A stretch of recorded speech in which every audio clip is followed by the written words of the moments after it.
कहानी के पिछले सभी भागों का लिंक मैं आपको डिस्क्रिप्शन बॉक्स में दे दूंगी और साथ में कमेंट बॉक्स में पिन भी कर दूंगी, तो आप वहां से भी जाकर देख सकते हैं। युवराज जिया की मासूम हरकत देखकर अपने गाल पर हाथ रखकर बोला, फ्यूचर में जब बच्चे होंगे तो मैं इसे संभालूंगा या बच्चों को? आप मुझे संभाल लेना, बच्चों को मैं संभाल लूंगी। जिया वॉशरूम के अंदर से बिना सोचे समझे चिल्लाकर बोली और उसकी बात सुनकर युवराज की मुस्कुराहट और भी गहरी हो गई। क्या बच्चा? नो! अचानक बाथरूम के अंदर से जिया जोर से चिल्लाकर बोली। उसकी आवाज़ सुनकर युवराज दौड़ते हुए वॉशरूम के दरवाजे के पास आया। तब तक जिया अंदर से दरवाज़ा खोलकर युवराज के पास आकर बिना रुके बोलने लगी, क्या हमारे बच्चे होंगे? कब होंगे? कितने होंगे? बॉयज होंगे या गर्ल? हम उनका नाम क्या रखेंगे? वो किसके जैसे दिखेंगे? मेरे जैसे या आपके जैसे? वो आपकी तरह गुस्सैल तो नहीं होंगे ना? हम उनका नाम क्या रखेंगे? और हम उनके... वो बिना रुके एक ही सांस में सब कुछ बोल गई। वो आगे और भी कुछ बोलती, पर उससे पहले ही युवराज ने उसके दोनों बाजुओं को पकड़कर दीवार से सटा दिया। रिलैक्स, जो भी होंगे, जैसे भी होंगे, जिसके ऊपर भी जाएंगे, चाहे हम उनका नाम जो भी रखें, वो हमारे ही होंगे। हमारे बच्चे? जिया अपनी पलकें बार बार झपकाते हुए बोली और फिर अचानक से सब बातों को समझते ही झेप गई। वो नजरें चुराते हुए उसके कंधे पर हाथ रखकर पीछे धक्का दिया और वापस से वॉशरूम में जाते हुए बोली, मुझे नहीं चाहिए अभी बच्चे, चाहिए, पर अभी मैं खुद बच्ची हूँ, फिर बच्चों को कैसे संभालूंगी? आप भी ना ऐसे वैसे बातें करके छोटी सी बच्ची के दिमाग में उल जलूल बातें भरते रहते हो। ये सब बोलते हुए जिया वॉशरूम में जा चुकी थी और युवराज हैरानी से अपने सर पर हाथ मारकर बोला, सीरियसली मैं उल जलूल बातें करता हूँ? वहीं दूसरी तरफ रात के समय मानुषी ऋषभ के घर पर थी और सोफे पर बैठकर उसके ऑफिस से घर आने का इंतजार कर रही थी। वो वहीं बैठे अपने पुराने दिनों के बारे में सोच रही थी कि अचानक उसे डोरबेल बजी। उसने अपने सारे ख्यालों को झटका और दरवाज़ा खोला तो सामने ऋषभ कूल लुक में खड़ा था। उसने अपने ब्लेजर को खोलकर अपने हाथ में फोल्ड कर रखा था और शर्ट के दोनों स्लीव्स को कोहनी के ऊपर तक मोड़ रखा था। साथ में उसके बाल बिखरे हुए थे और शर्ट के ऊपर के दो बटन खुला था। उसका ये कूल एंड हॉट अटायर देखकर मानुषी कुछ पल के लिए उसे देखती रह गई। ओह हेलो मिस मेंटल, मुझे तुम्हारे इरादे कुछ नेक नहीं लग रहे हैं। कहीं तुम इस भोले भाले स्वीट से अबला मर्द के साथ कुछ ऐसा वैसा करने का प्लान तो नहीं बना रही ना? वो उसके आंखों के सामने चुटकी बजाकर बोला, जिससे मानुषी होश में आई और ऋषभ को गुस्से में घूरते हुए अंदर आ गई। मेंटल इंसान कुछ भी बोलता है। ऋषभ भी मुस्कुराते हुए उसके पीछे आ गया। मानुषी वहां से डायरेक्ट किचन में चली गई और किचन से डिनर लाकर डाइनिंग टेबल पर सेट करते हुए बोली, अब ऐसे ताड़ना बंद करो और जाकर चेंज करके आओ। वैसे भी तुम्हारी वजह से मैं कब से भूखी हूँ, मुझसे भूख बर्दाश्त नहीं होती। You know what miss mental, ये जो तुम कर रही हो अभी ना, मेरा इंतज़ार करना, मेरे लिए डिनर रेडी करना और मुझे इतने प्यार से खाने पर इनवाइट करना, ये सब एक आज्ञाकारी पत्नी के लक्षण हैं। ज़रा संभाल के, कहीं तुम पेन गेट से मेरी पूज्य पत्नी ना बन जाओ। ऋषभ मजाक में हंसते हुए बोला। हाँ हाँ हाँ हाँ, वेरी फनी, मुझे बिल्कुल भी हंसी नहीं आई, अब जाकर चेंज करके आओ। ऋषभ मुस्कुराते हुए वहां से चेंज करने चला गया। थोड़ी देर बाद वो चेंज करके आया और दोनों ने चुपचाप एक साथ बैठकर डिनर किया। उसके बाद ऋषभ अपने स्टडी रूम में चला गया क्योंकि थोड़ी देर बाद उसके फॉरेंस क्लाइंट के साथ ऑनलाइन मीटिंग थी। मानुषी ने किचन साफ किया और वहां से ऊपर अपने रूम में जाने लगी, लेकिन उसकी नज़र उसके रूम से 2 रूम पहले ऋषभ के रूम में पड़ी। वो खुद को उसके रूम में जाने से रोक नहीं पाई और उसके रूम में जाकर उसके रूम के हर कोने को अच्छे से देखने लगी। उस रूम में ऋषभ से ज़्यादा सुहाना की फ़ोटोज़ थी। मानुषी ने उनमें से एक फ़ोटो उठाकर उस पर अपनी उंगलियां फिराते हुए मुस्कुराकर बोली, वो know what, you are so lucky, जो तुम्हें इतना प्यार करने वाला कोई मिला। देखा है मैंने उस पागल इंसान की आंखों में तुम्हारे लिए बेपनाह मोहब्बत, जो तुम्हारे जाने के बाद भी रिंच मात्र भी कम नहीं हुई। और एक यहाँ मैं हूँ, 8 साल की रिलेशनशिप में मिला तो सिर्फ धोखा।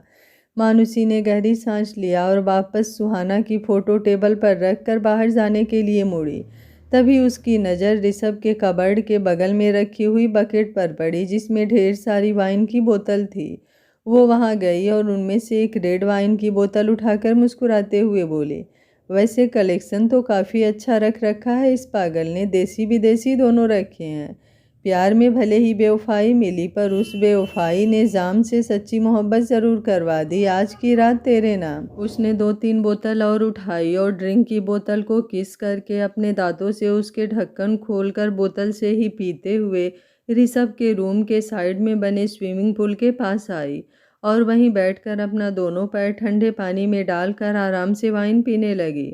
जब ऋषभ की ऑनलाइन मीटिंग खत्म हुई तो वो उठा और खिड़की के पास आकर अंगड़ाई लेते हुए नीचे देखा। तभी उसकी नज़र अपने रूम के स्विमिंग पूल के पास बैठी मानुषी पर पड़ी, जो डायरेक्ट बोतल से ड्रिंक कर रही थी। ऋषभ ने ध्यान से देखा तो वहाँ पर 1-2 बोतल इधर उधर लटकते हुए नजर आए। उसे देखकर ऋषभ ने अपना सर पकड़ लिया और दौड़ते हुए अपने रूम में गया, जहाँ मानुषी शराब पे शराब पिए जा रही थी। अरे पागल लड़की, क्या कर रही हो? ये रेड वाइन है, ज़्यादा चढ़ती है। कोई बियर नहीं जो तुम एक के बाद एक बोतलें खाली किए जा रही हो, छोड़ो इसे। वो उसके हाथ से बोतल छीनने लगा, पर मानुषी ने उल्टा उसका हाथ पकड़कर अपने बगल में बैठा लिया। रिलैक्स, मुझे आदत है, तुम भी पियो। मानुषी ने उसकी तरफ बोतल बढ़ाया, पर ऋषभ ने उसे लेने से मना कर दिया।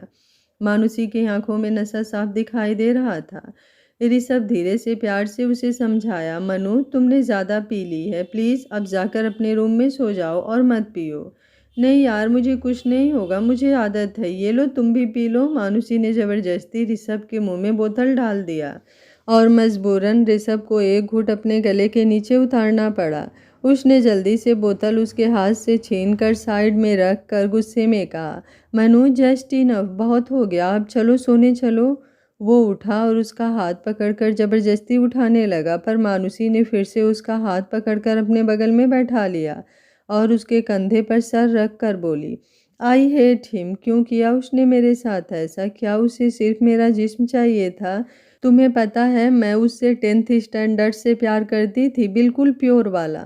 पर वो तो सिर्फ मेरी खूबसूरती से प्यार करता था। क्या उसे दुख नहीं हुआ होगा मुझे धोखा देकर, मेरे साथ बेवफाई करके? क्या सारे लड़के एक जैसे होते हैं? ऋषभ मानुषी की इमोशनली बातें सुनकर समझ गया उसे चढ़ चुकी है। ऋषभ को अपने कंधे पर कुछ गीलापन महसूस हुआ। जब उसने मानुषी को देखा तो उसकी आंखों से आंसू बहकर उसके कंधे को भिगो रहे थे। मनु लिसन, सब एक जैसे नहीं होते। जिसने तुम्हें धोखा दिया पक्का वो एक नंबर का गधा होगा जिसने इतनी ब्यूटीफुल लड़की को छोड़ दिया। ट्रस्ट में, जो दूसरों को दुख देते हैं वो कभी खुश नहीं रहते।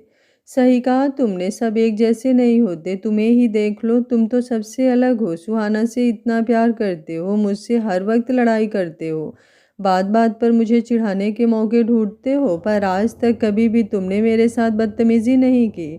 और तो और बिना मेरे बारे में कुछ भी जाने तुमने मेरी इतनी हेल्प भी की। बहुत अच्छे हो तुम। मानसी वैसे ही उसके कंधे पर सर रख कर मुस्कुराते हुए बोली, वैसे ये तारीफ सिर्फ नशे में की जा रही है या होश में आने के बाद भी होगी? वो क्या है ना, तुम्हारा कोई भरोसा नहीं। अभी तो अच्छा हूँ बोल रही हो, उठने के बाद पागल, बिगड़ैला, मीरजादा और भी ना जाने क्या क्या नामों से बुलाओगी। मैं नशे में नहीं हूँ, मैं बिल्कुल होश में हूँ। मानुषी अपने दोनों हाथ फैलाकर बोल ही रही थी कि अचानक से उसका पैर स्लिप हुआ और वो छपाक के साथ स्विमिंग पूल में गिर गई। मानुषी, ऋषभ चिल्लाया और मानुषी को पानी में इधर उधर देखने लगा। तभी मानुषी स्विमिंग पूल के बीचों बीच पानी से बाहर आई और मुंह फुलाकर बोली, मैं भीग गई, मुझे सुखाओ, मैं भीग गई।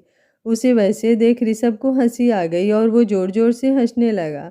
यू नो वाट मानुषी, जब तुम होश में होती हो तो एक नंबर की झगड़ालू बिल्ली लगती हो, पर अभी बहुत बहुत ज़्यादा क्यूट लग रही हो, बिल्कुल भीगी बिल्ली की तरह। मुझे भीगी बिल्ली कहा? अभी बताती हूँ, रुको, मैं अभी तुम्हें भीगा बिल्ला बनाती हूँ। मानुषी उसके पास आई और उसका हाथ पकड़कर उसे भी स्विमिंग पूल में खींच लिया। मानुषी नो, ऋषभ उसे रोक पाता तब तक उसने उसे भी स्विमिंग पूल में खींच लिया था। अब बारी थी मानुषी के हंसने की, वो भी जोर जोर से हंसने लगी। लो, तुम भी बन गए भीगा बिल्ला। ऋषभ ने तो पहले उसे घूर कर देखा और फिर उसके साथ वो भी हंसने लगा। अब चलो, मस्ती टाइम इज़ ओवर, ज़्यादा भीगोगी तो तबीयत खराब हो जाएगी, आओ चलो बाहर। वो उसका हाथ पकड़कर बाहर ले जाने लगा, पर मानुषी ने उसके हाथ से अपना हाथ छटक दिया। नहीं, मुझे इस पानी में अभी खेलना है, मैं नहीं जाऊँगी, मुझे पानी में खेलना बहुत पसंद है, मानुषी ने कहा। बिल्कुल नहीं, कल खेल लेना, अभी भीगी हुई हो ना, चलो, ऋषभ उसे टालते हुए बोला, पर मानुषी जिद करने लगी। नहीं नहीं नहीं, मुझे खेलना है मतलब खेलना है। मानुषी जिद करते हुए बोली और अपनी हथेलियों में पानी लेकर ऋषभ के ऊपर उछाल दिया। ऋषभ ने भी उसके ऊपर पानी फेंकना शुरू किया। थोड़ी देर तक एक दूसरे के साथ पानी में मस्ती करने के बाद दोनों बुरी तरह थक गए। मानुषी के चेहरे पर पानी होने के बावजूद भी ऋषभ महसूस कर पा रहा था उसके आंखों के गीलेपन को। वो उसके करीब आया और उसके चेहरे को अपने हाथों में थाम कर बोला, क्यों रो रही हो? क्या मैं बहुत बुरी हूँ? मुझसे कोई प्यार क्यों नहीं करता? तुम्हें पता है, मैं कुणाल से 10th स्टैंडर्ड से प्यार करती थी, बहुत ज़्यादा प्यार करती थी उससे। उसके लिए जिया से भी लड़ाई कर लिया मैंने। वो हरदम मुझे बोला करती थी, कुणाल मुझे धोखा दे रहा है, धोखा दे रहा है। पर मैंने कभी उसकी सुनी ही नहीं। मुझे लगा वो बच्ची है, उसे ज़्यादा इन सब चीज़ों की समझ नहीं है। उस वक्त वो छोटी थी, पर वो सही थी। मैंने उसकी बातों को अनसुना करके इतनी बड़ी गलती कर दी। पूरे 8 साल बाद जब उससे मेरा ब्रेकअप हुआ तो मेरे पापा को हमारे रिलेशनशिप के बारे में पता चल गया और पापा, पता है, बहुत ज़्यादा गुस्सा हो गए थे, इतना कि उन्होंने मुझ पर सबके सामने हाथ उठा दिया। तो तुम ही बताओ, मैंने क्या प्यार करके गलती की? उसने मुझे धोखा दिया, मैंने नहीं। फिर पापा ने मुझे क्यों मारा, वो भी सबके सामने? क्या वो भी अपनी बेटी से प्यार नहीं करते थे? मम्मी ने भी पापा को नहीं रोका। उसके बाद पापा ने मुझे 3 दिन तक रूम में बंद करके रखा था और चौथे दिन मुझे बाहर निकाला, और वो भी जब मुझे लड़के वाले देखने आए थे। उन्हें ज़रा भी मेरी फीलिंग की कद्र नहीं थी। अभी अभी मुझे धोखा मिला था, उन्होंने ना ही मुझसे पूछा और ना ही मेरी मर्जी जानी, डायरेक्ट किसी अजनबी के साथ मेरा रिश्ता जोड़ दिया। तुम ही बताओ, कैसे कर लेती मैं वो शादी, जिसका अभी अभी किसी लड़के ने इतनी बुरी तरह से भरोसा तोड़ा था। फिर से एक अजनबी पर भरोसा करने की गलती मैं कैसे कर सकती थी? बताओ ना ऋषभ, तुम ही बताओ, कैसे कर लेती मैं वो शादी? इसलिए मैं शादी वाले दिन घर छोड़कर भाग गई। जिया को भी नहीं बताया, इसलिए वो मुझसे इतनी नाराज़ है कि वो भी मुझसे बात नहीं कर रही।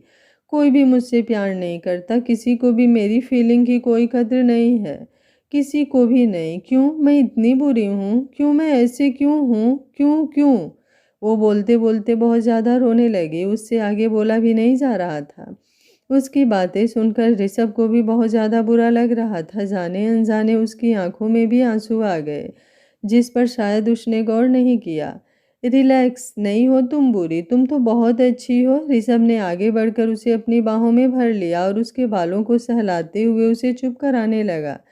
तुम्हें पता है हमारा ब्रेकअप क्यों हुआ था? मानुषी ने अपने आंसू साफ करके ऋषभ की आंखों में देखते हुए आगे बोली। कुणाल को ना कभी मुझसे प्यार था ही नहीं, वो तो बस मेरी खूबसूरती और मेरी जिस्म से प्यार करता था। उस दिन ना वो मुझसे किस मांगा, मैंने उसे किस देने से मना कर दिया, क्योंकि मेरी ना हमेशा से बस एक ही ख्वाहिश थी कि मैं जब भी किस करूँगी या जब भी किसी को अपने ऊपर हक दूंगी, वो सिर्फ और सिर्फ अपने पति को दूंगी, चाहे वो कुणाल हो या कोई और। पर उस दिन वो जिद कर रहा था, बोल रहा था आज नहीं तो कल हम तो शादी करेंगे, फिर अभी किस करने में क्या प्रॉब्लम है? वो ज़बरदस्ती मुझे किस करने लगा और गुस्से में मैंने उसे थप्पड़ मार दिया।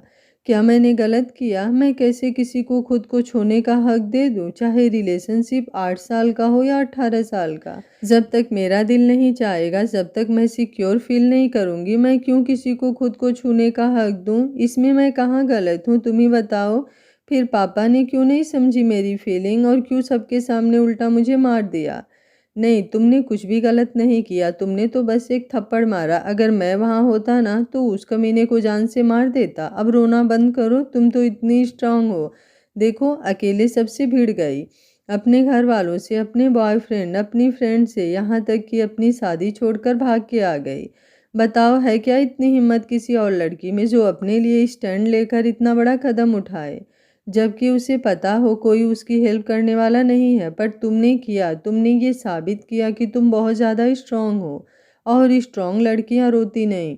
चलो आंसू पोछो, वरना कल से मैं तुम्हें चिढ़ाना शुरू कर दूंगा, रोदड़ू बोलूँगा, रोदड़ू। और एक सीक्रेट बताऊं, जो लड़कियां ज़्यादा रोती हैं ना, फ्यूचर में उनके बच्चे भी उनकी तरह रोदड़ू होते हैं। अगर तुम और तुम्हारे बच्चे रोदड़ू हुए तो तुम्हारा बेचारा पति कैसे संभालेगा तुम दोनों को एक साथ? ऋषभ ने एक बार फिर उसके आंसू साफ किया और उसकी बातें सुनकर मानुषी रोते रोते हंसने लगी। सच में कितनी आसानी से उसने मानुषी के माइंड को डाइवर्ट कर दिया और उसके रोते हुए चेहरे पर एक प्यारी सी मुस्कुराहट लेकर आ गया। ऋषभ ने उसे अपनी बाहों में उठाया और पुल से बाहर लाकर अपने बेड पर बैठा दिया। वो उसके लिए टॉवेल लेने जा रहा था, लेकिन मानुषी ने उसके कॉलर पकड़कर अपने ऊपर खींच लिया, जिससे दोनों एक साथ पीछे बेड पर गिर गए। ये क्या कर रही हो तुम? ऋषभ को बहुत ज़्यादा अजीब लगने लगा। वो उठने की कोशिश करने लगा, पर मानुषी ने दोनों हाथों से उसके शर्ट के कॉलर को पकड़ लिया और उसकी आंखों में देखते हुए बोली, कुछ मांगूं तुमसे दोगे? क्योंकि क्या? ऋषभ थोड़ा सा हकलाया, क्योंकि उसे मानुषी की आंखों में जो दिख रहा था उसे सोचकर ही उसे बहुत ज़्यादा बेचैनी होने लगी। लव मी प्लीज़, मानुषी उसकी आंखों में देखते हुए बेबसी से बोली और ऋषभ हैरानी से उसे देखने लगा। Are you mad? होश में नहीं हो तुम? आइडिया भी है क्या बोल रही हो? छोड़ो मुझे, ऋषभ ने गुस्से में दांत पीसते हुए कहा और उससे अपने शर्ट की कॉलर छुड़ाकर खड़ा हो गया। लेकिन वो वहाँ से जा पाता उससे पहले ही मानुषी ने उसकी हथेली को पकड़ लिया। प्लीज़, मानुषी ने एक बार फिर से रिक्वेस्ट की। ऋषभ ने आंखें बंद करके गहरी सांस ली और उसकी तरफ मुड़कर गुस्से में बोला, अगर मैं होश में होती ना तो खींच कर एक थप्पड़ लगाता। जानता हूँ तुम बहुत ज़्यादा हर्ट हो, तुम्हें किसी के साथ की ज़रूरत है, पर इसका मतलब ये सब बिल्कुल भी नहीं। अगर होश में होती तो कभी बोलती ही नहीं। कोई मुझसे प्यार नहीं करता, जानती हूँ तुम भी नहीं करते, पर सिर्फ आज। मानुषी, जिद मत करो, you know very well I don't love you. मैं सिर्फ और सिर्फ अपनी सुहाना से प्यार करता हूँ, ऋषभ ने उसे समझाया, पर मानुषी सुनने को तैयार ही नहीं थी। मैं भी तुमसे प्यार नहीं करती, पर पता नहीं क्यों आज आज मुझे ज़रूरत महसूस हो रही है। I don't love you but I am attract to you Rishabh, please, मैं तुम्हें ब्लेम नहीं करूँगी। नो मान, ऋषभ ने गुस्से में दांत पीसते हुए कहा, लेकिन वो आगे कुछ बोल पाता उससे पहले ही मानुषी खड़ी हुई और उसके गर्दन में अपने दोनों हथेलियों को लपेट कर उसकी आवाज़ को रोक दिया। जाने अनजाने ऋषभ के हाथ उसके कमर पर आ गए। ऋषभ के आंखों से एक बूंद आंसू उसके गालों पर लुढ़क गया। मानुषी आंखें बंद करके उसे किस कर रही थी, पर ऋषभ की आंखें खुली हुई थी और उसका ध्यान मानुषी के ठीक पीछे दीवार पर लगे सुहाना के वो हंसती मुस्कुराते तस्वीर पर था, जिसे देखकर उसने अपनी आंखें बंद कर ली। मैं सिर्फ तेरा हूँ और तुझसे प्यार करता हूँ। वो एक बार फिर से मानुषी से दूर होने लगा, लेकिन मानुषी की करीबी ने उसे बहका दिया और दोनों सब कुछ भूल चुके थे। सारे रिश्ते, सारे उसूल, सारे कायदे कानून और पाबंदियों को तोड़कर दोनों ऐसी गलती कर रहे थे जिसका अंजाम शायद दोनों को ही नहीं पता था। सुबह के 4 बज रहे थे जब युवराज की नींद खुली। उसने अपने बगल में टटोला तो उसे जिया कहीं नजर नहीं आई। वो जल्दी से उठा और कमरे की लाइट ऑन कर दिया। उठकर वॉशरूम तक गया, पर वहाँ भी जिया मौजूद नहीं थी और ना ही बालकनी में। इतनी सुबह सुबह कहाँ गई? युवराज परेशान होकर कमरे से बाहर आया और उसे पूरे घर में ढूंढने लगा। पूरे घर में ढूंढने के बाद उसे जिया कहीं नहीं मिली तो वो धीरे से गायत्री जी और जया जी के रूम के दरवाजे को खोल कर देखा, पर उन दोनों के पास भी जिया नहीं सो रही थी। अब युवराज की परेशानी धीरे धीरे डर और घबराहट में बदलने लगी। अब उसकी एक लास्ट उम्मीद बची थी, टेरिस। वो जल्दी जल्दी सीढ़ियाँ चढ़ते हुए टेरिस पर पहुंचा तो वहां का नज़ारा देखकर उसके दिल को सुकून सा मिला। टेरिस पर हर जगह अंधेरा था।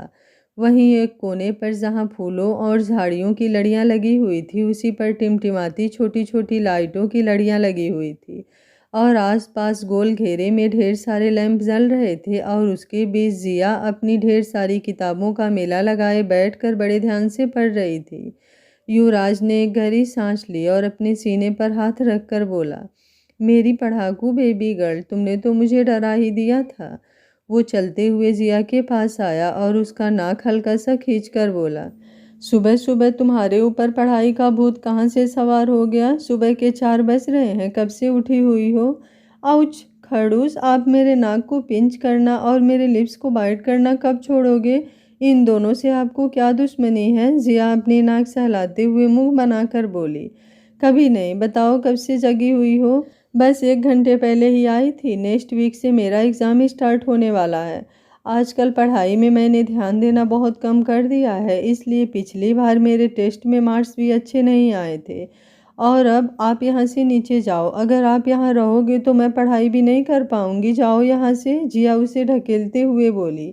पर युवराज हिला तक नहीं। उल्टा उसने जिया का एक बुक उठाया और उसकी गोद में सर रखकर वहीं लेट गया। वैसे कौन सा चैप्टर पढ़ रही हो? युवराज ने अपने हाथ में लिया बुक नीचे रखकर उसके हाथ से बुक छीन लिया। खड़ूस, ये human reproduction. Don't you think baby girl, पढ़ने से ज़्यादा तुम्हें प्रैक्टिकली ये समझ आएगा। वैसे कहो तो मैं समझाऊं इस चैप्टर को? युवराज ने शरारत से कहा तो जिया ने उसके हाथ से बुक छीन लिया और गुस्से में लाल पीला होते हुए बोली, बहुत बड़े वाले बेशर्म हो आप, इतनी छोटी बच्ची को परेशान कर रहे हो। जाओ यहाँ से, सुबह सुबह मेरा दिमाग खराब कर रहे हो। जाओ ना, मुझे पढ़ना है। उसके लाल चेहरे को देखकर युवराज को हंसी आ गई। उसने अपने दोनों हाथ उसकी पतली सुराही जैसी गर्दन में लपेटा और अपने करीब झुकाकर बोला, वैसे ये तुम्हारा फेस गुस्से में लाल है या सर? चुप, अगर एक शब्द आगे कहा ना तो सच्ची सच्ची बोल रही हूँ, मैं आपसे नाराज हो जाऊंगी। जिया ने उसके मुंह पर हाथ रख दिया और अपनी बड़ी बड़ी आंखों को और भी बड़ा करके गुस्से में बोली। युवराज ने उसकी हथेली को पकड़कर अपने मुंह से हटाया और उठकर बैठ गया। उसने जिया के फेस को देखा जो गुस्से में फूला हुआ था। वो उसके फूले हुए चेहरे को देखकर मुस्कुराते हुए उसके चेहरे की तरफ झुकने लगा, पर उससे पहले जिया ने उसके मुंह पर अपना हाथ रख दिया और धीरे से बोली, डोंट किस मी, अभी मैंने ब्रश नहीं किया है। वो तो मैंने भी नहीं किया, और तुम्हें किसने कहा बिना ब्रश किए किस नहीं की जाती? मैं तो करता हूँ। युवराज ने अपनी बात खत्म की और बिना उसे बोलने का मौका दिए उसकी बोलती बंद कर दी। कुछ पल बाद युवराज ने उसे छोड़ा और उसके गाल चूमकर बोला, पढ़ाई करो, अब मैं तुम्हें डिस्टर्ब नहीं करूँगा। युवराज उठकर नीचे जाने लगा, पर जिया अभी भी शॉक्ड होकर वैसी की वैसी बैठी थी। उसने अपने चेहरे को छुआ, उसके बाद अपने गाल पर हाथ रखकर बोली, उफ यार, ये दिन पर दिन इतने रोमांटिक क्यों होते जा रहे हैं? क्योंकि अब तुम्हारी उम्र बढ़ती जा रही है। जब मिली थी तो 19 की थी, इसलिए खुद को रोक रखा था। अब 20 की हो चुकी हो। आदत डाल लो इन सब चीज़ों की, क्योंकि 21 के होते होते तो तुम पूरी तरह से मेरे रंग में रंग जाओगी सोना। युवराज ने शरारत से आई विंक करके कहा और उसे फ्लाइंग केस पास करके वहाँ से चला गया। जिया ने मुस्कुराते हुए अपना सरनामे हिलाया और पढ़ने लगी। कुछ पल बाद युवराज अपने एक हाथ में कॉफ़ी का ट्रे और दूसरे हाथ में अपना लैपटॉप लेकर वहाँ आया और एक कॉफ़ी मग जिया को दे दिया और दूसरा लेकर खुद पीने लगा। वो जिया के बगल में बैठकर रेलिंग से टेक लगाकर अपने लैप पर लैपटॉप रखकर काम करने लगा। जिया ने मुस्कुराते हुए उसे देखा और उसके गाल को चूम कर बोली, आई हेट यू खड़ूस, आई लव यू टू स्वीटू। युवराज ने उसके नाक पर किस किया और अपना काम करने लगा।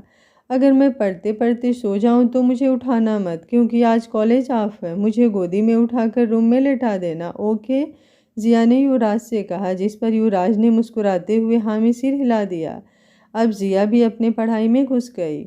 लगभग सुबह के 6 बजे जब जिया ऊँघते हुए युवराज के कंधे पर सर रखकर सो गई तो युवराज ने मुस्कुराते हुए उसे देखा और उसके सारे किताबों को समेट कर साइड में रख दिया और उसे अपनी बाहों में लेकर नीचे अपने रूम में लाकर लेटा दिया। इधर सुबह के 9 बजे तब जाकर मानुषी की नींद हल्की हल्की खुलने लगी। दर्द से उसका पूरा बदन टूट रहा था और सर दर्द से फटा जा रहा था। वो अपने दोनों हाथों से सर को पकड़कर उठने की कोशिश करने लगी, पर अफसोस उसके बदन में होता दर्द उसे उठना तो दूर हिलने तक की इजाज़त नहीं दे रहा था। उसने बमुश्किल अपनी आंखों को खोला तो उसे अपने बगल में ऋषभ दिखा, जो शर्टलेस था और उसकी तरफ पीट करके सो रहा था। उसे देखते ही मानुषी की नींद से सनी हुई आंखें हैरानी से फैल गई। वो ज़बरदस्ती उठने की कोशिश करने लगी, पर उसके बदन में होता दर्द उसे उठने नहीं दे रहा था। उसने जल्दी से खुद को अच्छे से ब्लैंकेट लपेटा और वैसे ही लेटे हुए अपना सर पकड़कर कल रात के बारे में याद करने लगी। लव मी प्लीज़, ब्लेम नहीं करूँगी, प्लीज़ आज रात, प्लीज़ लव मी ऋषभ। धीरे धीरे उसे सब कुछ याद आने लगा और उसकी आंखों से आंसू बहने लगे। उसने एक बार ऋषभ की तरफ देखा जो अभी भी उसकी तरफ पीट करके सो रहा था। उसे देखकर उसने अपने मुंह पर हाथ रखकर रोने लगी। उसके बदन में होते दर्द के कारण उसके मुंह से हल्की चीख निकल गई। उसने अपने आंसू पोंछे और उठने की कोशिश करने लगी, लेकिन वो उठ पाती उससे पहले ही ऋषभ ने करवट ली और उसके कमर पर हाथ रखकर पीछे से उसे अपनी बाहों में भर लिया। मानुषी अपनी जगह पर बर्फ सी जम गई, हिलना तो दूर, उसने कुछ पल के लिए अपनी सांसों को भी रोक लिया था। कुछ पल वैसे ही रहने के बाद ऋषभ ने उसके कमर से खींचकर अपने सीने से लगा लिया और उसे और भी मजबूती से अपनी बाहों में जकड़ते हुए अपना सर उठाकर उसके सर के ऊपर रख दिया। आई एम सॉरी, दोनों ने एक साथ धीरे से कहा और कुछ पल के लिए शांत हो गए। ऋषभ, मुझे मुझे दर्द हो रहा है, वो हकलाते हुए धीरे से बोली। ऋषभ ने जल्दी से उस पर अपनी पकड़ ढीली कर दी और उसे अपनी तरफ घुमाकर देखा तो उसका पूरा चेहरा आंसुओं से भीगा हुआ था। ऋषभ ने उसके आंसू को साफ किया और उसके सर से अपना सर टिकाकर बोला, सच में बहुत जिद्दी लड़की हो, जो चाहती थी वो करवा ही लिया। तुम्हें आइडिया भी है इस वक्त मुझे कैसा फील हो रहा है? ऐसा लग रहा है जैसे मैंने तुम्हारा फ़ायदा। चुप, मानुषी ने उसके होठों पर अपनी उंगली रख दिया और आगे बोली, मुझे याद है मैंने कहा था मैं तुम्हें ब्लेम नहीं करूँगी। ऋषभ कुछ पल तक उसे शांति से देखता रहा। उसका चेहरा मुरझाया हुआ दिख रहा था, आंखें पूरी तरह लाल हो रखी थी और होठ सूखे पत्ते की तरह काँप रहे थे। वो उठकर बैठ गया और उसे कमर से पकड़कर अच्छे से बैठा दिया और साइड में रखा हुआ पानी से भरा गिलास उठाकर उसके होठों से लगा दिया। मानुषी ने अपनी आंखें बंद कर एक ही सांस में पूरा पानी पी गई। Feeling better? ऋषभ ने पूछा, जिस पर मानुषी ने बस हाँ में सिर हिला दिया। ऋषभ खड़ा हुआ और उसे वैसे ही बाथरूम में लाकर खड़ा कर दिया। गर्म पानी से शावर ले लेना, बेटर फील करोगी। अगर फिर भी हल्का महसूस ना हो तो मुझे बता देना, मैं डॉक्टर को बुला दूंगा। ऋषभ ने उसके गालों को छुआ और वहां से जाने लगा, पर पीछे से मानुषी ने उसकी कलाई पकड़ ली। आई एम सॉरी, मुझे पता है तुम खुद को जितना शांत दिखाने की कोशिश कर रहे हो, तुम्हारे अंदर उतना ही बड़ा तूफान मचा हुआ है और ये सब मेरी वजह से हुआ। I am sorry. ऋषभ ने उसकी बातें सुनकर आंखें बंद करके एक गहरी सांस छोड़ी और उसकी तरफ पलटकर मुस्कुराते हुए बोला, मैं ठीक हूँ, तुम शावर ले लो। अगर कोई प्रॉब्लम हो तो मुझे बोल देना, मैं डॉक्टर को कॉल कर दूंगा। ऋषभ ने आगे बढ़कर उसके बालों को चूमा और बिना रुके वहां से चला गया। उसके जाते ही मानुषी अपना सर पकड़कर वहीं घुटनों के बल बैठ गई और अपने मुंह पर हाथ रखकर रोने लगी। ये मैंने क्या कर दिया? खुद को हल्का महसूस करने के लिए उसके ऊपर एक बोझ डाल दिया। क्यों क्यों किया मैंने?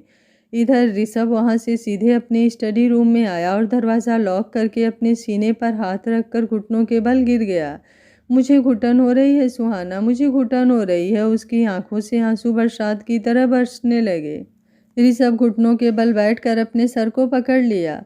वो नशे में थी पर मैं तो होश में था। कैसे कर दी मैंने इतनी बड़ी गलती? कैसे कैसे बहक गया मैं, कैसे? ऋषभ गुस्से में चिल्लाते हुए वहां पर रखे बड़े से शो पीस को उठाकर मिरर पर जोर से दे मारा।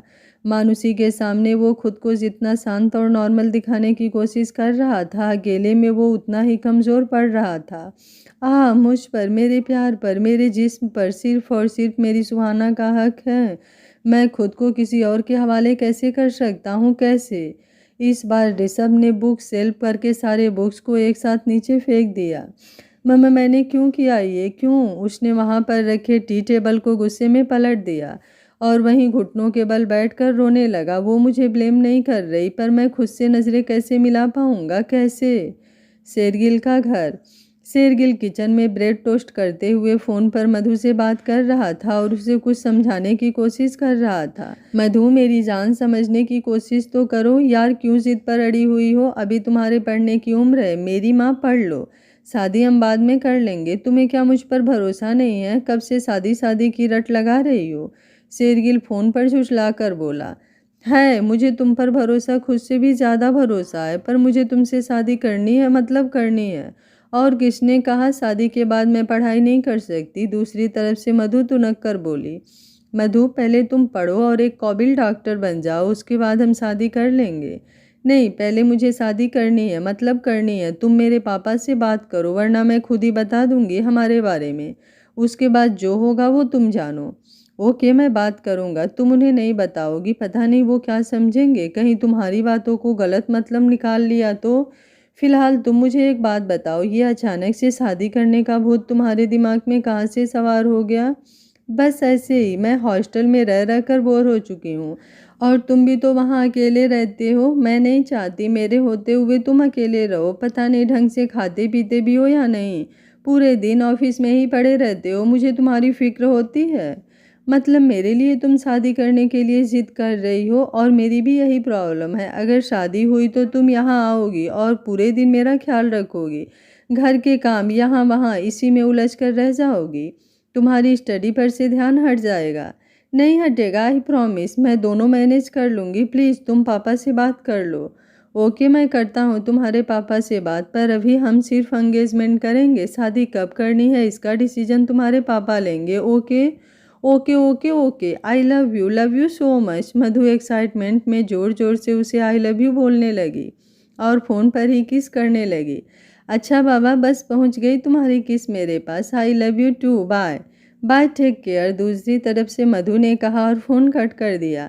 शेरगिल ने मुस्कुराते हुए फ़ोन साइड में रखा ही था कि उसके मोबाइल पर किसी का मैसेज आया। उसने मैसेज रीड किया तो उसके चेहरे के एक्सप्रेशन बदल गए। उसने ब्रेड वहीं रखा और हाथ साफ करके एप्रन निकाल कर जल्दी से रूम में गया और तैयार होकर कहीं निकल गया। आहूजा मेंशन। युवराज सबके साथ ब्रेकफास्ट कर रहा था। वो चुपचाप अपने ब्रेकफास्ट करने में बिजी था और वहीं उसके बगल में बैठी जिया ना जाने कब से नॉन स्टॉप बोले जा रही थी। वो यहाँ जब से आई थी तब से लेकर अब तक की हर एक एक चीज़ सावित्री जी को बता रही थी और वहीं बैठी जया जी भी उन दोनों के बातों में मशगूल थी। युवराज अभी ब्रेकफास्ट कर ही रहा था तभी उसके फ़ोन पर किसी का मैसेज आया, जिसे देखकर उसके चेहरे के एक्सप्रेशन बिल्कुल बदल गया। उसने ब्रेकफास्ट बीच में छोड़ा और खड़े होकर हाथ साफ करते हुए बोला, आई एम डन, मुझे कुछ काम है, मैं चलता हूँ। इतना बोलकर वो बाहर जाने लगा तभी पीछे से जिया चिल्लाई, अरे खड़ूस, ब्रेकफास्ट तो पूरा कर लो, इतनी भी क्या जल्दी। जिया ये कैसी बातें कर रही है। सावित्री जी ने जिया को डांट लगाई, जिस पर जिया मुंह फुलाकर बोली, क्या मतलब कैसे बातें कर रही हूँ? मैं तो उन्हें हमेशा खड़ूसी बुलाती हूँ और लाइफ टाइम खड़ूसी बुलाऊंगी। अपनी बात खत्म करके उसने सावित्री जी के गालों पर किस किया और युवराज के पीछे पीछे दौड़ते हुए बाहर आ गई। सुनो, कहाँ जा रहे हो? पीछे से जिया ने युवराज को टोका। युवराज अभी अपनी गाड़ी के पास ही पहुंचा था। वो पीछे मुड़कर बोला, बताया ना कुछ इम्पोर्टेंट काम है, तुम बाहर क्यों आई? ओफो, उस इम्पोर्टेंट काम का कभी तो कोई नाम होगा। जिया अपने सर पर हाथ मारकर बोली और युवराज के पास आकर खड़ी हो गई। नाम तो है पर मैं तुम्हें नहीं बताऊंगा। युवराज उसके गालों को छूकर बोला और उसके चेहरे पर आए बालों को कान के पीछे कर दिया। बाय, मुझे लेट हो रहा है। उसने झुककर जिया के गाल पर किस किया और जाने लगा, पर जिया ने उसकी कलाई पकड़ ली। बच्ची नहीं हूँ मैं, अब तो और भी बड़ी हो गई हूँ, इसलिए मुझे यहाँ नहीं यहाँ किस करो। जिया ने पहले अपने गालों को छूकर बताया और उसके बाद अपने होठों पर इशारा किया। Are you sure? युवराज ने अपनी आईब्रो उचकाकर उससे पूछा, जिस पर जिया ने हाँ में सिर हिला दिया। हाँ, पर आप ऐसे क्यों पूछ रहे हो, जैसे मैंने कुछ अनएक्सपेक्टेड बोल दिया हो?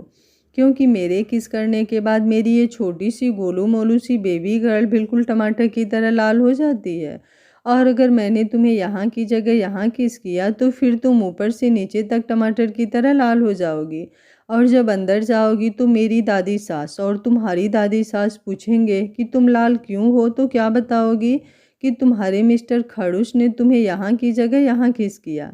युवराज ने पहले उसके गाल को छुआ, फिर उसके होठों को छूकर बोला, सच्ची में आपकी किस करने के बाद मैं लाल हो जाती हूँ? जिया अपनी बड़ी बड़ी आंखों को मटकाते हुए पूछी। वेट, डेमो दिखाता हूँ। युवराज ने उसको कमर से पकड़ा और उसे गाड़ी से सटाकर उसके होठों को चूम लिया।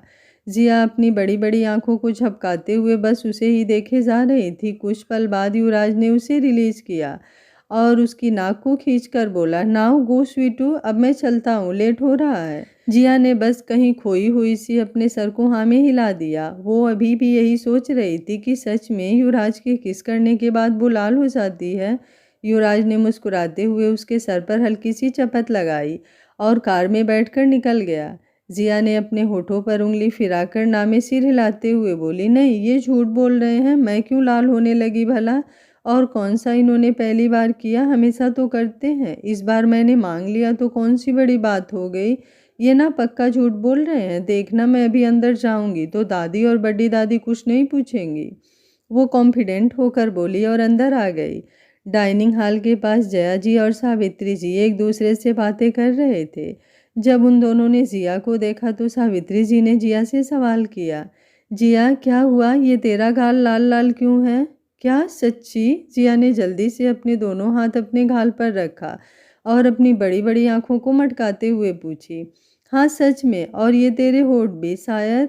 जया जी आगे कुछ बोलती उससे पहले जिया ने अपने होठों पर हाथ रख लिया और हड़बड़ाते हुए बोली, अरे अभी अभी मैंने तीखा खाया ना, इसलिए शायद मेरे लिप्स रेड हो गए होंगे, और मैं अभी अभी बाहर से आई हूँ तो बाहर बहुत ज़्यादा धूप है, इसलिए मेरा फेस रेड दिख रहा है। मैं फेस वॉश करके आती हूँ। जिया ने अपनी बात खत्म की और बिना दोनों की बात सुने दौड़ते हुए छत पर अपने रूम में आ गई। सच में मैं लाल दिख रही हूँ क्या? वो जल्दी से मिरर के पास गई और अपने गाल को टच करके देखी तो सच में उसका गाल हल्का हल्का गुलाबी लग रहा था। मतलब मैं सच में शर्मा रही हूँ, पर मैं शर्मा क्यों रही हूँ? कौन सा उन्होंने मुझे फर्स्ट टाइम किया? आज से पहले भी तो इतनी बार किस किया है। वो खुद से बातें कर ही रही थी, तभी उसके फ़ोन पर युवराज का मैसेज आया। उसने जल्दी से उसके मैसेज को चेक किया जिसमें लिखा था, स्वीटू ज़्यादा दिमाग पर जोर मत डालो, तुम हर बार ऐसे ही शर्माती हो। हाँ ये बात अलग है, तुमने आज गौर किया। वैसे एक बात कहूँ, जब तुम्हारे क्यूट से फेस पर मेरे प्यार की लाली चढ़ती है ना तो तुम और भी ज़्यादा खिलती हो। उसका मैसेज पढ़कर जिया के होठों पर स्माइल आ गई। धत तेरी की खाड़ूस। इधर ऋषभ ने शावर ले लिया और नॉर्मल ट्रैक पैंट के साथ टी शर्ट पहन रखा था। उसके गीले बालों से पानी टपक रहे थे। वो अभी भी उस बिखरे हुए स्टडी रूम में खड़ा था जहाँ से उसे अपने रूम की खिड़की दिखाई दे रही थी, जहाँ मानुसी अपने गीले बालों को टॉवल से सुखा रही थी। वो अपने दोनों हाथों की घड़ी बांधे एकटक मानुसी को देख रहा था। तभी उसके स्टडी रूम में शेरगिल और युवराज एक साथ दाखिल हुए। ऋषभ, दोनों ने एक साथ पुकारा और उस बिखरे हुए स्टडी रूम को देखकर परेशान हो गए। उन दोनों की आवाज़ सुनकर ऋषभ पीछे मुड़ा तो उसकी लाल आंखों को देखकर युवराज और शेरगिल और भी ज़्यादा परेशान हो गए। दोनों एक साथ आगे बढ़े और एक साथ उसके गले लग गए। क्या हुआ मेरे भाई, तू ठीक तो है ना? कुछ हुआ है क्या? युवराज ने उसके चेहरे को अपने हाथों में थामकर सवाल किया, जिस पर ऋषभ ने अपना सर नीचे झुका लिया। क्या हुआ है? कुछ बोलेगा या फिर ऐसे ही मुंह लटका कर खड़े रहने के लिए हमें यहाँ बुलाया था? इस बार शेरगिल ने थोड़ा गुस्से में पूछा, जिस पर ऋषभ उसकी तरफ देखते हुए बोला, मुझसे बहुत बड़ी गलती हो गई यार। कैसी गलती? वो कल रात को मानुसी ड्रिंक में थी और मैं। ऋषभ ने उन दोनों को सब कुछ बता दिया। उसकी बात सुनकर शेरगिल और युवराज दोनों हैरानी से उसे देखने लगे। Are you kidding me? तू मजाक कर रहा है ना हमारे साथ? तू ऐसा नहीं कर सकता। युवराज को उसकी बातों पर यकीन ही नहीं हो रहा था कि वो किसी लड़की के साथ ऐसा कर सकता है। नहीं यार, सच बोल रहा हूँ, मुझे देखकर लग रहा है कि मैं मजाक कर रहा हूँ, ऋषभ ने कहा। तो इसमें प्रॉब्लम क्या है? तू उससे प्यार करता है तो उसमें गलत क्या है? शेरगिल अपने दोनों हाथ बांध कर उसे देखते हुए बोला, जिस पर ऋषभ हैरान होकर उसे देखने लगा। वाट यू मीन मैं उससे प्यार करता हूँ? उससे मिले हुए अभी मुझे 2-3 दिन भी नहीं हुए और तू बोल रहा है कि मैं उससे प्यार करता हूँ? और तुम दोनों जानते हो ना मैं सिर्फ और सिर्फ सुहाना से प्यार करता हूँ। हम दोनों अच्छे से जानते हैं और ये भी जानते हैं कि सुहाना अब इस दुनिया में नहीं रही। जो तू भूल रहा है, शेरगिल ने अपने शब्दों पर जोर देकर कहा। तो क्या हुआ वो नहीं रही तो? उससे प्यार करना छोड़ दूँ, भूल जाऊँ उसे, ये चाहता है तू? ऋषभ गुस्से में बोला। अगर उसे भूला नहीं है तो कैसे गया तू मानुसी के करीब? कहीं तो मानुसी की जगह सुहाना को तो इमेजिन नहीं कर रहा था? युवराज ने इस बार उसे डांटते हुए कहा, जिस पर उसने चुपचाप अपनी नजरें नीचे झुका लिया। नीचे क्या देख रहा है? जो पूछ रहा हूँ वो बोल। क्या तुझे मानुसी में सुहाना दिखी थी? नहीं। तो फिर प्रॉब्लम क्या है? प्यार हो गया है तुझे मानुसी से, इसलिए तू उसके करीब गया, शेरगिल ने कहा। यार कैसे समझाऊं मैं तुम दोनों को? नहीं करता मैं मानुसी से प्यार, मैं सिर्फ और सिर्फ अपनी सुहाना से प्यार करता हूँ। अजीब सी बेचैनी हो रही थी इसलिए बुलाया था तुम दोनों को, ताकि मुझे कोई सल्यूशन दो, लेकिन तुम दोनों तो उल्टा मुझे फोर्सफुली ये मानने पर मजबूर कर रहे हो कि मैं मानुसी से प्यार कर बैठा हूँ, जबकि ऐसा नहीं है। मुझे समझ नहीं आ रहा मैं क्या करूँ, ऋषभ हताश होकर बोला। करना क्या है भूल जा, जब वो तुझे ब्लेम नहीं कर रही तो तू क्यों खुद को ब्लेम कर रहा है? जस्ट मूव ऑन, युवराज ने सपाट लहजे में कहा और उसकी बातें सुनकर शेरगिल के साथ साथ ऋषभ हैरानी से उसे देखने लगा। Are you serious Yuvi? तू जानता है किसी भी लड़की के लिए शादी से पहले खुद को किसी और को सौंपना कितनी बड़ी बात होती है। इसकी वजह से आगे चलकर उसे अपनी लाइफ में कितनी प्रॉब्लम फेस करनी पड़ेगी। तुझे आइडिया भी है, आज नहीं तो कल कभी तो वो किसी से शादी करेगी एंड यू नो कितना बड़ा बोझ होगा उसके दिल में कि वो बिना शादी के अपने पति से पहले किसी और की हो चुकी थी। वो कभी भी खुद से नज़रें नहीं मिला पाएगी। यार तूने कितनी आसानी से बोल दिया भूल जा। मैं तो भूल जाऊं पर उसका क्या वो कभी भूल पाएगी कल की काली रात को? ऋषभ परेशान होकर बोला। उसे खुद से ज़्यादा मानुषी की फिक्र हो रही थी, क्योंकि वो समझ रहा था इसके बाद मानुषी की फिजिकली और इमोशनली कितने चेंजेस आएंगे। जब तुझे उसकी इतनी परवाह है तो फिर उस काली रात को उसकी ज़िंदगी की सबसे हसीन रात बना दे। अब फैसला तेरे हाथ में है यार। शेरगिल ने उसके कंधे पर हाथ रखकर मुस्कुराते हुए कहा और वहां से चला गया। क्या मतलब है इसका हसीन रात? ऋषभ नासमझी से युवराज की तरफ देखते हुए सवाल किया। युवराज महसूस कर पा रहा था ऋषभ की उलझन को। उसने उसकी बाह पकड़कर पीछे की तरफ घुमा दिया, जहां खिड़की से मानुषी दिख रही थी। वो कल रात की तरह पुल में पैर नीचे लटकाकर शांति से बैठी हुई थी। आई नो तू मानुषी से प्यार नहीं करता, पर हर भी रिश्ते में प्यार हो ये ज़रूरी तो नहीं। तू मान या ना मान, लेकिन मैं ये मानता हूँ कि रिश्ते चाहे जैसे भी हों, प्यार भले ही थोड़ा कम मिले, पर रिस्पेक्ट, केयर और थोड़े से तकरार होने चाहिए। प्यार तो होते होते हो ही जाता है, पर केयर और रिस्पेक्ट ये बड़ी मुश्किल से मिलता है।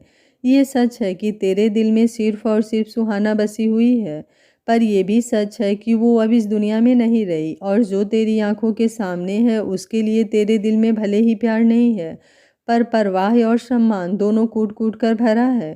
प्यार तो कहीं भी मिल जाता है यार, पर एक प्यारा साथी मिलना हर किसी की किस्मत में नहीं होता। जितना मुझे समझाना था समझा चुका हूँ, बाकी तो तू खुद ही समझदार है। चलता हूँ, शाम को मिलते हैं, बाय। युवराज ने मुस्कुराते हुए उसे गले लगाया और वहां से चला गया, पर ऋषभ अभी भी मानुषी को देख रहा था। युवराज जैसे ही बाहर आया उसे शेरगिल गाड़ी के पास उसका इंतजार करता हुआ दिखा। वो उसके पास गया और उसके कंधे पर हाथ रखकर बोला, गुस्सा क्यों हो गया? गुस्सा नहीं हुआ यार, बस उसे समझाने की कोशिश कर रहा था। अब सुहाना नहीं रही, वो हम सबको छोड़कर जा चुकी है। माना कि वो मेरी बहन थी, तेरी दोस्त थी, और उसका प्यार, पर इसका मतलब ये तो नहीं कि हम उसके बाद से अपनी ज़िंदगी को वहीं रोक लें। मैं आगे बढ़ गया, तू आगे बढ़ गया, पर वो आज भी वहीं ठहरा हुआ है। उसके लिए उसने तुझसे भी दुश्मनी मोल ली, बार बार जिया पर अटैक करवाए, उसे मारने की कोशिश की, और जब उसे पता चला उसके मर्डर में तेरा कोई हाथ नहीं था, तो अब वो उसकी यादों में खोए हुए जीना चाहता है। ये तो गलत है यार। मानुषी को मैं नहीं जानता, पर वो जिया की दोस्त, इसलिए इतना यकीन से कह सकता हूँ बुरी नहीं होगी। वो और जो भी कल रात इन दोनों के बीच हुआ, चाहे जैसे भी हुआ, उसके बाद आई थिंक दोनों को साथ हो जाना चाहिए। प्यार तो होते होते हो ही जाएगा, पर एक अच्छा जीवन साथी मिलना थोड़ा मुश्किल है। और जब उस गधे को मिल रही है तो वो बैठा है किसी की यादों के डोर को अपने हाथों में थामे। उसकी बात सुनकर युवराज मुस्कुराया और मुस्कुराते हुए बोला, अभी मैं उसे यही समझा के आ रहा हूँ। खैर छोड़, हमें जितना समझाना था समझा चुके। बाकी लाइफ उसकी है तो फैसले भी उसके होंगे, हम उसे फोर्स नहीं कर सकते। चल ऑफिस, अभी इस माइकल के किस्से को भी ख़त्म करना है। पता नहीं ये चूहा किस बिल में छुप कर बैठा है। चलो। वो दोनों कार की तरफ बढ़ने लगे, तभी उन दोनों के मोबाइल पर एक साथ मैसेज की बीप बजी। उन दोनों ने मैसेज रीड किया तो उन दोनों के चेहरे पर एक गहरी मुस्कुराहट तैर गई। मानुषी अभी भी पुल के पास शांति से बैठी थी, तभी उसे अजीब सा महसूस हुआ। वो उठी और दौड़ते हुए रूम के अंदर वॉशरूम में भाग आई। वहां जाकर उल्टियां करने लगी। ऋषभ ऊपर से उसे ऐसे भागते हुए देखा तो वो भी घबरा कर दौड़ते हुए नीचे अपने रूम में आया, जहां मानुषी अपने मुंह को टॉवल से पोंछते हुए वॉशरूम से बाहर आ रही थी। उसके चेहरे पर थकान साफ नजर आ रही थी और आंखों में एक गहरी उदासी। ऋषभ जल्दी से उसके पास गया और उसके चेहरे को अपने हाथों में थाम कर बोला, आर यू ओके? क्या हुआ? तुम ठीक तो हो ना? मैं डॉक्टर को कॉल करूं? No, I am fine. पता नहीं क्यों पर पूरी बॉडी में दर्द हो रहा है, सर भारी जैसा लग रहा है, चक्कर आ रहे हैं और उल्टियाँ। मानुषी ने अभी इतना ही कहा था कि एक बार और उसका जी मिचलाने लगा और वो दौड़ते हुए वॉशरूम में जाकर उल्टियाँ करने लगी। ऋषभ भी उसके पीछे आया और उसकी पीठ को सहलाने लगा। मानुषी ने पानी के फुहारे अपने चेहरे पर मारे और टॉवेल से चेहरा साफ करके वहां से आने के लिए मुड़ी, पर ऋषभ ने उसे अपनी गोद में उठा लिया और लाकर बेड पर लेटाकर बोला, यहाँ से हिलना मत, मैं डॉक्टर को कॉल करता हूँ। Rishabh, I am fine. Manushi ने उसे रोकना चाहा, पर ऋषभ ने उसे आंखें दिखाकर गुस्से में कहा, जस्ट शट अप। मैं मान लेता कि तुम ठीक हो अगर सिर्फ तुम्हारी बॉडी में दर्द हो रहा होता तो, क्योंकि कल रात जो भी हमारे बीच हुआ उसके बाद तुम्हारी बॉडी में दर्द होना नॉर्मल। ऋषभ इतना बोलते बोलते रुक गया। उसे समझ आया कि उसने क्या बोल दिया है। उसने मानुषी को देखा जो नज़रें नीचे झुकाए हुए बैठी थी। सॉरी, मेरा वो इंटेंशन नहीं था, मैं डॉक्टर को कॉल करता हूँ। जिया अपने रूम में शावर लेकर वॉशरूम में बाहर आई और एक 1 पीस लॉन्ग पिंक कलर का गाउन पहन लिया। आज उसका मानुषी से मिलने का प्लान था, क्योंकि उस दिन के झगड़े के बाद वो उससे मिली ही नहीं। जिया ने जो गाउन पहन रखा था उसका बैक नेक बहुत ज़्यादा डीप था और उस पर 3 डोरियां बंधी थी। वो आईने के सामने खड़ी होकर मुस्कुराते हुए डोरियों को बांध रही थी कि अचानक उसे अपने ऊपर किसी की नज़रों की तपिश महसूस हुई और वो जल्दी से घबराकर पीछे मुड़ी, पर रूम में उसके अलावा कोई नहीं था। उसने अपने मन का वहम समझकर फिर आगे घूमकर डोरियां बांधने लगी कि अचानक उसे इस बार कैमरे के क्लिक होने की आवाज़ आई, जिससे वो हड़बड़ाकर फिर से पीछे मुड़ी, पर उस रूम में अभी भी उसके अलावा कोई मौजूद नहीं था। कौन है यहाँ? मिस्टर माफिया, आप हो क्या? मिस्टर खड़ूस, वो आवाज़ देते हुए बालकनी रूम और वॉशरूम तक की बेड के नीचे तक भी झांक लिया, पर उसे उस रूम में कोई भी दिखाई नहीं दिया। उसने इस बार भी अपने मन का वहम समझा और वापस मिरर के सामने आकर उसने अपने ड्रेस की डोरियों को बांध लिया। उसने अपने होठों पर लगाने के लिए लिप बाम उठाया कि तभी उसे अपने खुली हुई पीठ पर किसी की गर्म उंगलियों की हलचल महसूस हुई, जिससे सिहर कर उसने कसकर अपनी आंखें बंद कर लिया। आगे क्या होगा इस कहानी में जानने के लिए देखते रहिए कहानी का अगला भाग। अगर आपको कहानी अच्छी लग रही है तो वीडियो को लाइक, शेयर एंड चैनल को सब्सक्राइब कर लीजिएगा। Thank you for watching. मिलते हैं कहानी के अगले भाग में।